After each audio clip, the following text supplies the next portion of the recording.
Nous sommes systématiquement dans un combat qui se vit au jour le jour. Et à partir du moment où on n'a pas cette conscience-là du combat pour la langue française, d'ailleurs porté en France par le COMEF, de M. Vialet, si on n'a pas cette conscience de la langue française, ben c'est l'assimilation totale et absolue. Et ça rentre dans le discours dont vous parliez à l'instant. Nous ne serions qu'une petite partie de la population parmi nous. Mais non, c'est nous qui avons fondé ce pays. Il est à nous, historiquement. Alors évidemment, le fondement du Canada, c'est nous.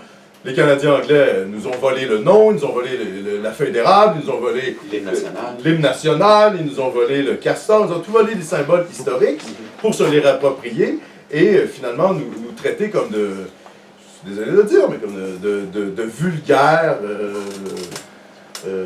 comment je dirais, une vulgaire communauté ethnique parmi d'autres, ce que nous ne sommes pas.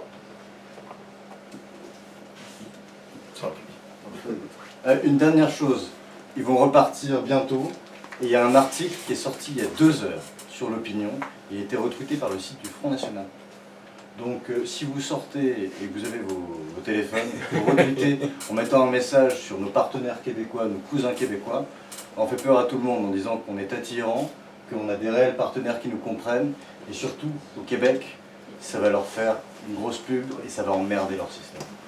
Donc je vous en prie, faites-le. Je vous invite d'ailleurs à venir voir notre site web, donc horizonquebecactuel.com. On a évidemment, on est moderne, hein? On a Facebook, Twitter, etc. Donc je vous invite à aller prendre des informations sur le Québec. On relaie aussi des choses de la France. N'hésitez pas, ça va nous faire plaisir de poursuivre les liens qui nous unissent par les réseaux sociaux, par Internet, même si nous sommes à 6000 km de distance. Donc, mais encore une fois, on est très, très ému et content de vous avoir rencontré. On vous l'a dit, hein, pour nous, de voir plein de jeunes comme ça, ça fait tellement du bien. Si on faisait, je ne veux pas être méchant, mais je vais le dire puisqu'on est en jeu. Bien sûr. Si on faisait, par exemple, un même type de démonstration de soirée à Montréal, il n'y aurait personne en bas de 50 ans. Tu dis, oui. Par exemple, une conférence sur la souveraineté attire des personnes âgées. Donc pour nous, c'est tout un défi, puis je dirais même qu'Horizon Québec Actuel, notre défi, c'était ça.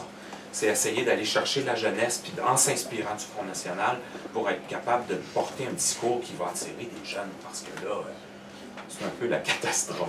Fait que, merci beaucoup, vraiment. C'est vraiment gentil.